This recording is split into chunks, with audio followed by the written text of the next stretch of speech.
uh, settings. Can I do that? Hold I on. think I want to mirror so. my camera so that when I look at you, see, I look Uh-huh. at you now. I'm looking at you as opposed to like looking at the window over there. So Okay. Yeah. So that's the show. It's really fun like we're doing right now. We could go off on tangents like Edith Bunker. We could do a lot of that, but there you go. It's the okay, show. great. All All right. right, Are you ready? I'm ready. You Okay. bet. Let's get started. Welcome, welcome, welcome. This is Keeping It Real on Purpose. I am your host, Edna White. And today we have an esteemed guest, which I am so happy to have on, that she brings along some brilliance. Today's guest is Dr. Michelle Peticolas. Am I saying it right? Peticolas. Peticolas. Okay. An international best-selling author of Step Into Your Brilliance, award-winning filmmaker of Secrets of Life and Death, and a dynamic speaker and life transformation coach. Dr. Michelle is helping high-achieving midlife women who've experienced major loss to release complex grief and reconnect with their soul's purpose. I love it. Through her powerful serve free framework, she guides women to heal, reset their mindset, and step fully into their authentic brilliance. Please welcome the inspiring Dr. Peticolas. Thank you so much. That was a beautiful introduction. Oh, you're welcome. So how do you show up in the world? Tell our audience. Right now, I'm showing up in the world a lot on podcasts, and I've started really jumping into social media and posting on social media and writing emails and I really want to get my message out to help people like you're helping people to reclaim their purpose, to live their purpose. That's my purpose. That is what came through to me when my mother died. That is my purpose, is to wake other people up, because when she died is when I woke up. That's why I work around the grief, is because when you lose somebody or you have that really traumatic experience, it's that moment when you really question everything and you actually have the motivation to do something. Gotcha. Good, that's good. You talk about transforming grief into fuel for one's soul purpose. Can you walk us through how your SERVE framework makes that possible? Sure, I'd be happy to. Good. So SERVE has got 5 steps, and I'm going to go over briefly all of them. And then if you want to, I can go into depth on some of them. But the number 1 is S, which is surrender. And that means to surrender to the process. And so many of us are taught to resist our grief because our culture doesn't really appreciate it, doesn't like it, doesn't want you to cry, wants you to, be a consumer. And grief really takes you out of that. Yeah. Number 2 is E, which is engage. That is when you lose, when you have a significant loss. At the bottom of that loss is a loss of relationship, whether it's a job or it's an identity or it's really a person or a divorce. There is a loss of connection. And human beings are social beings. We're actually wired to bond with each other. And so grief it's actually wired into our body. It's the body's way of kind of encouraging us to get back in and reconnect again. Because that's good. Because we survive better in relationship with people. Oh, that's good. That's good. So engage is part of my SERVE process. I literally focus on that after we deal with the surrendering to the emotions. How do you get that support you need? Not just from me, but from other people in your community. And how to identify the people that are right for you. Because grief changes your address book. Oh, that's good. Yeah, that's really good. Very true. Very true. I mean, it's actually great because it really puts who are your real friends, who are really there for you and who aren't. This is very true. Very, very true. Oh, you bring about so many important issues. But I want you to finish the rest Yeah. of the letters because it's So very intriguing. So Yeah. the next one is reframe. So the Okay. stories we tell ourselves about Mm, our loss can keep us stuck. In fact, hmm the whole grief group model is actually detrimental for two mm. reasons. One is you bond with everybody else in the group, so you never want to leave. And number two, you tell the story over and over and over again. And each time you tell the story, you re-trigger the grief. Yes. Yes. So you Yes. actually need to start changing the story, hmm what it means to you, and see hmm yourself less as a victim and more empowered. And that's what I work with people on, is how do you become re-empowered from Yes. loss? And then the Gotcha. other two, one is the next one is V, which is for vision. So I don't stop there with, okay, now you're feeling better. Although plenty of people say, oh, I'm good enough now.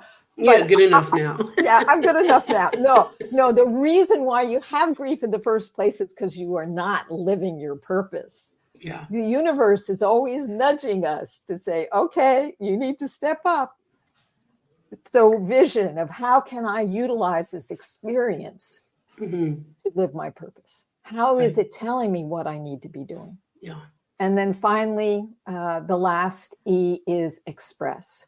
In other words, it's not enough to have a vision in your head. You need to put it out there in the universe. hmm That makes sense. That makes sense. I love everything you just said. But the most important one, because I was clapping my hands, is that we keep saying the story and we keep telling the story and telling the story till it's etched in us and we don't move forward. Then we wonder why we're stuck. It's like taking dirt and there's an opening for you to go, right? But they're just telling the story over and over again. You're shoveling the dirt into the hole, and pretty soon you're like, how do I get out? It's like you're trapping yourself. Talk Absolutely. about that. Talk about that being that stuck in telling that story over and over again. Uh, well, it literally re-triggers because whatever our brain is thinking, our hmm body believes it's real. It doesn't really Yes, know the difference between what's in our head and what's actually out there. So when happening. you relive the experience of somebody Yeah. dying, for example, you literally re-triggering all those emotions. And then hmm oftentimes with grief, there's both regrets and resentments. And Oh so yeah. there's other things that kind of take us down into the rabbit hole, take us down deep underground. hmm And so part of the reframing is hmm changing the resentments and the Right. regrets. Right. Let me explain what those two are for our audience here. So Yes. um, regrets are what you did or did not do that you Mm-hmm. feel bad about. And a lot of Mm-hmm. people have that. Oh, I should have gotten him to see the doctor earlier. Mm-hmm. I should have spent more time with them instead of Mm-hmm. running around to all these doctor appointments, or regrets there. And then resentments. And this is a hard one Right. because let's say somebody's died and you're like, there you are having to take the garbage out, which they used to do, or there they Mm-hmm. are, Mm-hmm. they now you have to hire somebody to go fix something in your house, and they used to Yeah. take care of that, or anything like that. And also that they left you, so it's all this sort of Yeah. abandonment. So this is where it comes to complex grief. I work with Mm-hmm. people who are stuck, and I might tell you a few stories about that. But Mm-hmm. the complex grief is that the current grief is magnified by Right. earlier losses that have never been resolved. Mm-hmm. And our sense of safety and security is originally programmed in our childhood. So if Right. we've experienced like emotional abandonment or Mm-hmm. actual abandonment, I run into a lot of women who they lost their father. Their father moved off, divorced, Yeah. and so their sense of safety is hugely impacted by that. Yeah. Absolutely.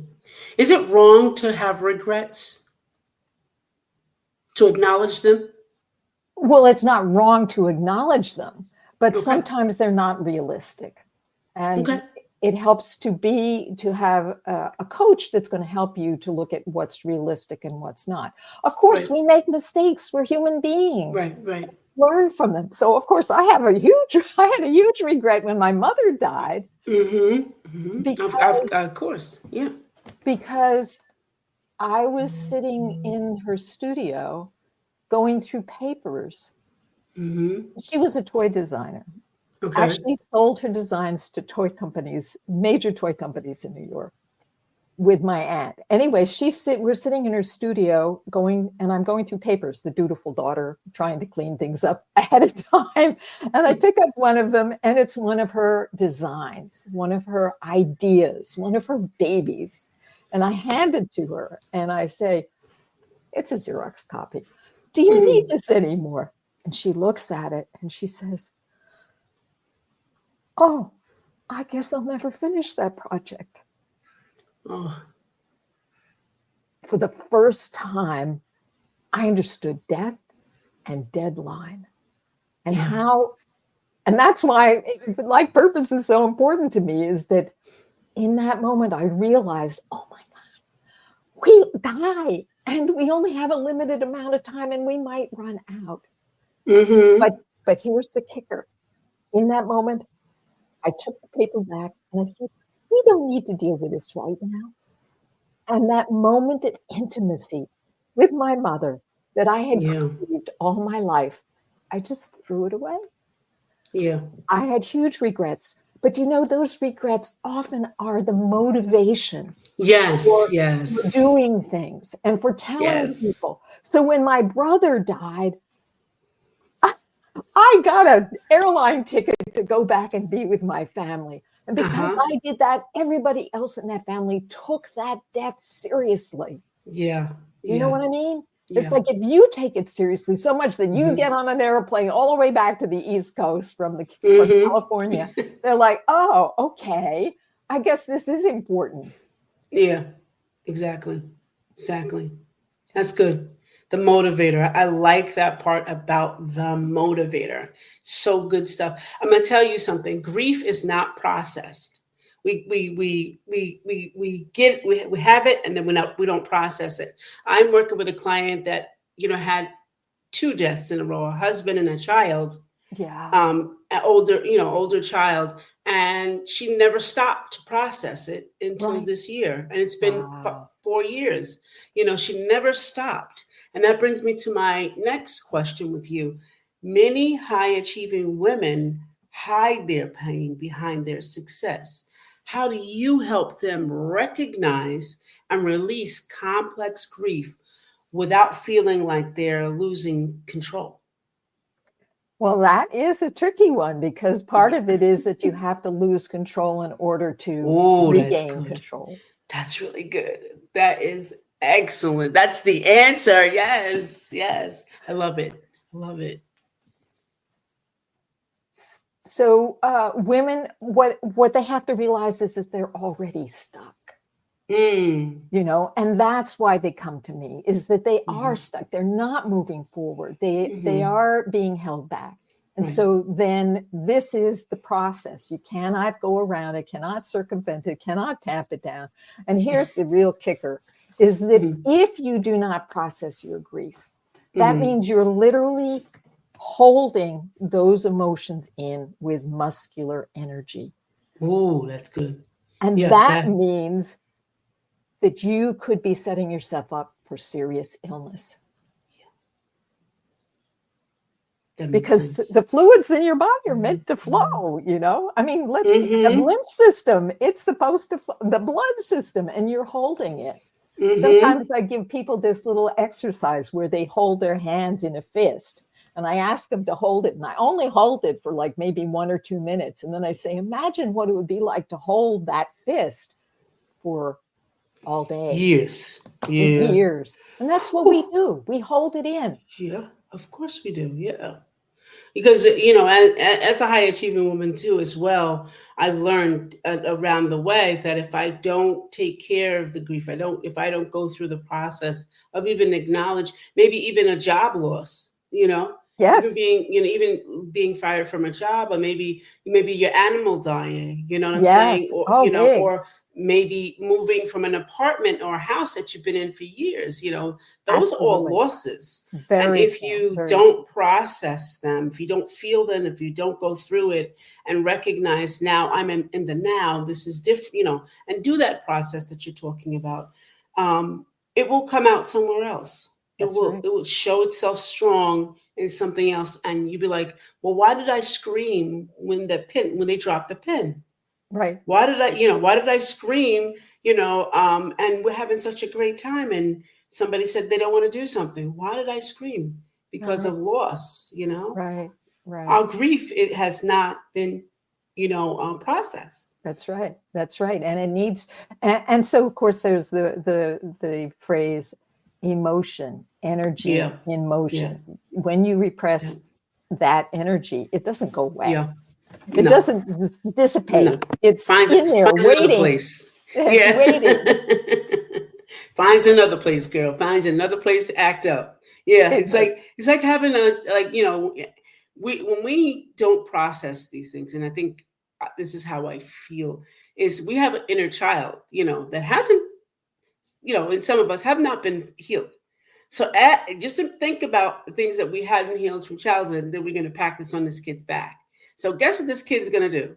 Act up. Have a tantrum. Yeah. Yeah. Have a whole tantrum. Have a tantrum. Yeah. Yeah. Going to have a tantrum and show up, behave badly, whatever, going to have it. Because you're adding to what's already, has already happened. Yes. So grief really needs to be, and I'm glad that you're doing such a work. Grief needs to be processed. And we say this, we hear it, it's written everywhere. It's, it's a thing, but we just don't do it. Well, most people don't know how to do it. That's true. Most a lot of things that have never been taught. True. You're exactly right. And you have to have an awareness of your body. Ooh, they put little kids in these little desks when we're like 4 or 5 years old. And then we're told not to speak, not to wiggle, not to talk. Mm-hmm, mm-hmm. And we are trained to not even pay attention to our bodies. And when our bodies hurt, we're trained to take a pill or to go to the doctors and stop it. Stuff it. Yep. And yet the body is telling us all the time, this is good, this is not good. Right. And we have to listen to that body. We really do, because I remember when I was working in a specific role, I knew I was getting burnt out. I just knew it. And I tried to push past it. Well, once you push past it, after knowing and being aware, you push past it, it goes to your body. Because now it's tapped into your soul. Your mind is telling you, I'm getting burnt out. You get the first flag. And the second one, okay, now I'm going to ignore that. Then it goes straight to your body. And so I'm like, every time I got like this thing in my neck, I'm like, oh my God, what's going on? I can't even move my neck. I couldn't even move my neck because the stress of it, the thought of it was setting into my neck. Yeah. That's when it starts to really affect you. I want to tell you that when it starts like a cracking an egg, the egg is good on the inside, but the minute you start cracking it outside, something changes about everything. Absolutely. Absolutely. So you have to take care of that. And that's so important what you do. Yeah. Go ahead. So one other thing I wanted to say, I'm giving you all these little great, where the difficulty occurs in your body, because your body speaking to you has a meaning. So for example, anything to do with the neck, this is the throat chakra. This is your ability to speak the truth. That's it. And then anything that's in the back is from the past. Yes. Holding on to it, trying to holding on to, something, some old habit that says, no, I'm just going to push. And it's fighting to get out. And it's like, yeah.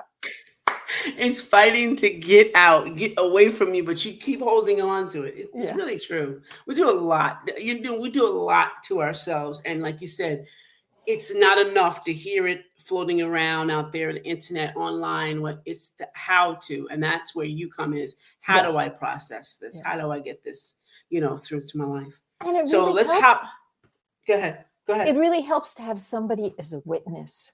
Yes. And to see what's going on. Sometimes people aren't aware. I can see what's going on. I can feel what's going on in you. Mm-hmm. And that's how I help people to learn to listen to their body. Absolutely. And learn how to express their emotions. And I can teach it very, very quickly. Absolutely. That's great. That's great.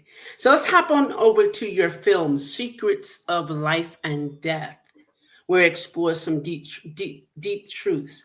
What inspired you to tell that story, and how does that tie into your coaching work now? Well, thank you for asking. So I told you about my mother and that moment of realization. Gotcha. And my mother was, for me, the poster child for living your passion. She had 6 children and she was running a big toy business. And, somewhat to the neglect of her children, because 6 children and a busy father and a busy mother. Yes. And if she could have regrets, where did that leave me? And I was totally tapped down. I was not living my life. I was what so many women are in this culture, a people pleaser. I was worried about everybody else, and I didn't even know what I needed. I didn't even know how to tell what I wanted and what I didn't want. Right. I would ask other people, well, what are you having at the restaurant? And then I would just have that. I wouldn't even ask, what do I want? Right. Yes. So she just... You're so touching things that I'm experiencing right now. Go ahead. I'm so excited about this part. It's okay. It's great. So what I decided was, I was impressed by this experience of somebody dying. First, my father from Alzheimer's 6 months before, and then my mother. So I lost them both in the same year. And I was so impressed by the impact, because I was offline emotionally, and boy, did it bring me online. It just, that's the real gift, is like, you can't really, I mean, some people can hold it down, but boy, it just, it knocked me over. And I said, okay, I need some healing. And so I think that making my movies was my healing process. I went and I got to interview people and ask them questions, and I learned so much. And so I made 3 films. One was on what it was like to face death. I had amazing people. What was involved in caregiving, because I thought I was like terrible at that. And then finally grieving, what is that like, and how do you grieve, and how do you move forward? And in the process, I joined hospice, and that's when I started doing partner loss support as a facilitator. But the films are still great. They still are relevant. They're probably a little bit dated, because I think the old Bay Bridge was still up back then. There's a shot of that. But other than that, the stories are always real. They're always relevant. Oh, absolutely. You can tell a story with a film. It took me a long time. It took me 10 years to do those films. So I recommend that instead you see a coach, and you get back into life sooner rather than make a film, which, by the way, even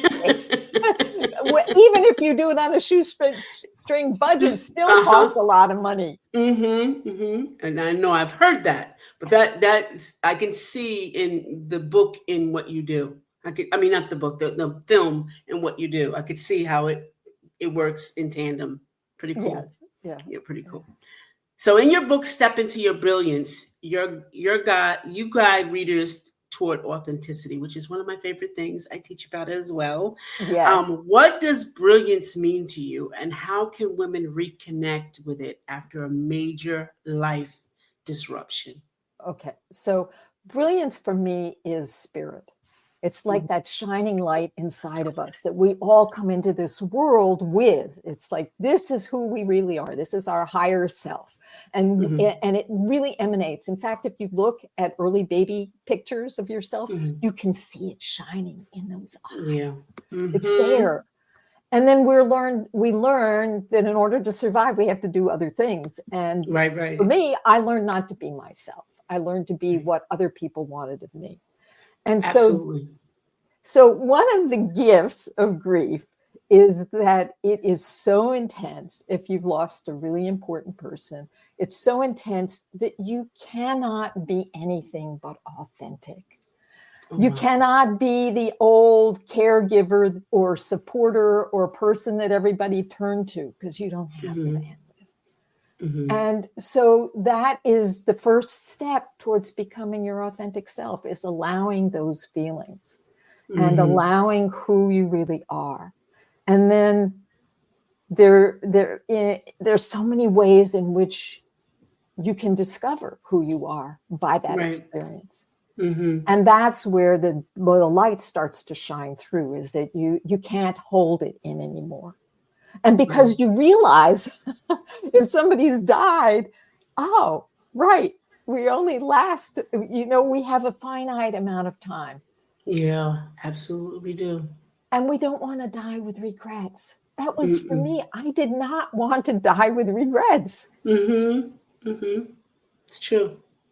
How do you resolve regrets? And maybe you can help me with this. Resolve regrets in investing time into people who really didn't get it, like just people that didn't respect it, didn't like it, didn't want it, threw it away.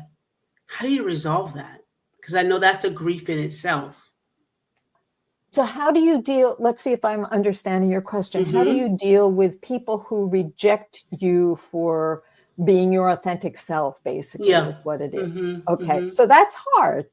The key is to find people who don't. Not to go chasing after the people that are wrong for you. Right. And that's part of the transformation, is to see where the gold is. And that's our journey for all of us, is to see who we are meant to serve. And we're not meant to serve people who don't like who we really are. Right. Yeah. Because I'm finding, and excuse me, Cooper. Is that a Chihuahua? No, he's a smaller dog. Hold on a second.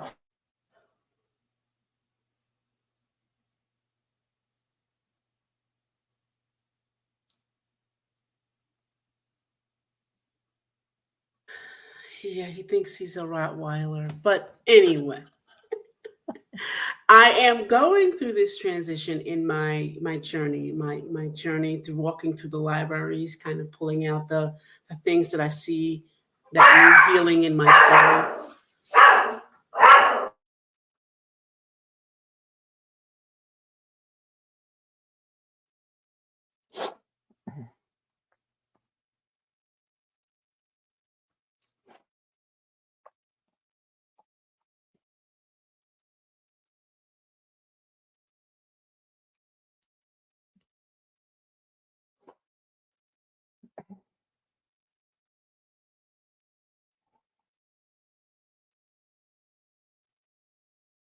Okay, we're going to cut that part. Right. So say that again. Okay, so I've been going through, on my journey, during meditation and going through the recesses of the library, when you go to your third eye and you're kind of walking around, seeing what glows, kind of get a resolve, ask yourself that question, why is this? How can I resolve this? And one of the things that came out of that library was the regrets of putting my time into people who didn't love me in the past, like recent past. And, like my ex-husbands didn't love who I was. And I spent monumental years that 5 minutes is too much for me. Wasting 5 minutes is too much for me, but years. Yeah. And I'm trying to resolve that. Like, how do I... It's bringing up so much resentment for me. So Right. how do I resolve that? Like, how do I, Right. yes, that was an experience, and I know that I learned something for it, but that's a real feeling. Regret is a real feeling.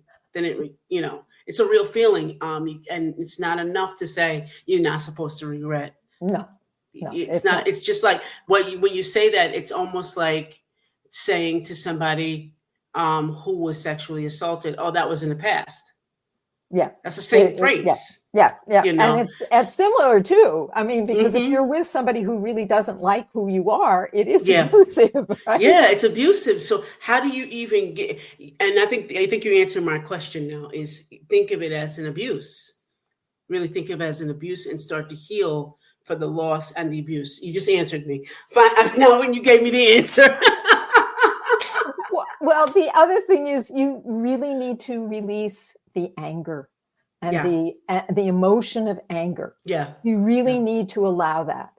Yes. So remember what I had said about when people are grieving, they re-trigger the trauma over and over again with their stories. So when I work with people, so this is a secret technique I use, I encourage people to express their anger in gibberish so that they allow the emotions out, but they don't re-trigger the anger over and over and over again, because people can get stuck in loops.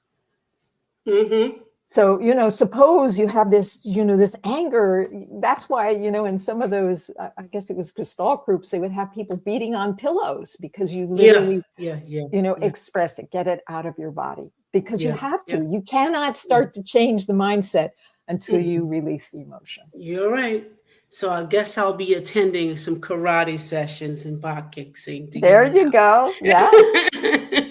Soon as I'm better, because I kept trying to resolve it, be nice. Yeah. And it still came out. It's like, I don't have time. It's like, and of course I am a Scorpio by birth date. Yes. Oh yes, by the sun. So it's like, oh no patience. No, I have I have patience to a degree, but not for foolishness, and it's just like, okay, so I really have to resolve this, because I don't want it to, and I say this all the time, I don't want anything to create cancer in me. So I don't want to give it room. You don't want to give it any place that they can get a hold of you. No fire, girl. No fire. So, thank you for that answer. I'm so glad. Thank you for that answer, because that's how I'm going to resolve that. Second thing is putting up boundaries, because he is my children's father, who they're old, they're in their 40s. Right. I have to maintain a conversation with him? Do I have to maintain a connection? That's what I would say is stay away until you have released your resentments and your emotions and you see him in a different way. Yeah. So ultimately what you want to get to is a point where you see him as a product of his own childhood upbringing. And then it's not about you, it's about him.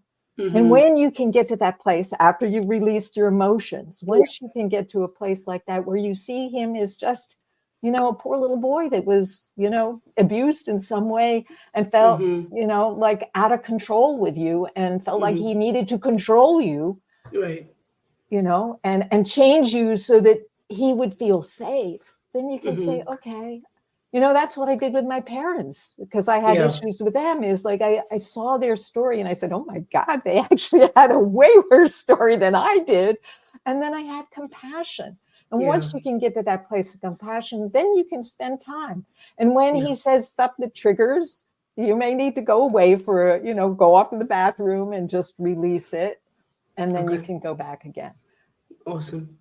Well, you done doctorized me, doctor. This has been amazing. This has been good. This has been good for my soul. Thank you so much for being here. How can the world find you? Tell my audience how we can find you. Okay. So one thing I want to tell them is that I have a complex grief checklist in which you get an assessment to find out whether or not you are struggling with complex grief. And so that's simple, complexgriefchecklist.com. Oh, nice. But also, so you can go there and I'll give you an assessment, and then you'll get follow-up emails that will help you to start to implement some of the parts of the SERV system. And if you decide, oh my gosh, I need to speak to her, you will get the link for scheduling a session with me, an introductory call. And they can also go to my website, which is a work in progress with a very slow website designer who is brilliant. And it's there, and it's secretsoflifeanddeath.com. And you can even see the trailers for the films. And I have amazing blogs there about grief and loss. Awesomeness. Okay. Thank you so much. It's been really wonderful talking about the grief's brilliance, what it can bring about for us with Dr. Michelle. This is Edna White and my esteemed guest. We're going to say goodbye for now. Bye.